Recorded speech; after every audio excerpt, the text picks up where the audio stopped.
L'àrea de festes es troba ultimant els detalls per la Festa Major de Sant Andreu, els dies 25, 26, 27 i 30 de novembre, i després de 2 anys amb restriccions sanitàries, el municipi podrà finalment recuperar la seva programació habitual. Els actes més arrelats, com la cercavila del seguici festiu, el correfoc infantil o els concerts de divendres a la nit, se li sumen un bon grapat de novetats per a tots els públics que convidaran a sortir als carrers i viure la festa dedicada al nostre patró. Una d'aquestes serà la proposta que encetarà la Festa Major. Divendres 25 a la tarda, just a l'hora en què els infants surtin de les escoles, una cercavila amb gegants inflables passarà a buscar els nens i nenes i els convidarà a unir-se a la gresca fins al portal de Vall. La comitiva festiva arrencarà des de la zona educativa de la Rasa, a l'Escola Abel Ferrater, i es dirigirà seguidament cap al Col·legi Sant Rafel. Quan surtin de les escoles de l'Abel Ferrater, llavors allà hi haurà un grup d'animació amb uns inflables, amb uns gegants,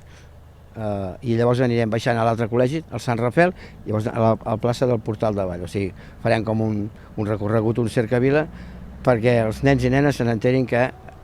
comença la Festa Major i són els primers que faran ja el primer acte. Entre les altres novetats, destaca el pregó de Festa Major divendres a la tarda des del Castell, que pronunciarà el cronista local Quim Masdeu. Tot seguit s'inaugurarà la macroexposició multidisciplinària d'artistes locals, que ha aconseguit aglutinar el talent de gairebé una quarantena de salvatans i salvatanes. La mostra es podrà visitar dissabte i diumenge de Festa Major, de 9 del matí a 2 de la tarda. El tram de divendres al vespre estarà dedicat als més joves, amb els ja tradicionals concerts al pavelló, que en aquesta ocasió comptaran amb una tripleta de bandes de versions, i el debut de la Cercabirra, una iniciativa impulsada des de diverses entitats culturals de la Selva. Les novetats d'aquesta Festa Major d'hivern comptaran, ja dimecres 30, amb un taller de castells al pavelló a càrrec de la Colla Joves Xiquets de Valls.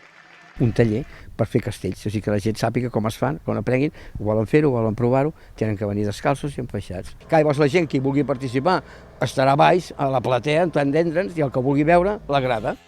Un dels plats forts de la Festa Major serà el monòleg Bona Gent de Quim Masferrer, que farà parada a la Selva diumenge 27 a la tarda i que convertirà el públic en l'autèntic protagonista de l'espectacle. El programa festiu es completa amb aquelles propostes més tradicionals, com les caminades solidàries del Punt d'Atenció de Creu Roja i el Club Excursionista Rítxol dissabte al matí, a la tarda el correfoc amb els Diables Salvatans, el Diabló i les Grifolles i les colles de l'Hospitalet de l'Infant i de Garcia com a convidades, així com el concert d'orgue que s'acompanyarà amb l'Orquestra Simfònica de la URB, o ja diumenge el recital de la Banda de Música de la Selva, la Defensa Agrària, que la formació dedicarà a Àngels Caçador. Per la seva banda, la Missa Major i la Cercavila de l'Imaginari Festiu de la Vila centraran els actes de dimecres 30 de novembre, dia de Sant Andreu.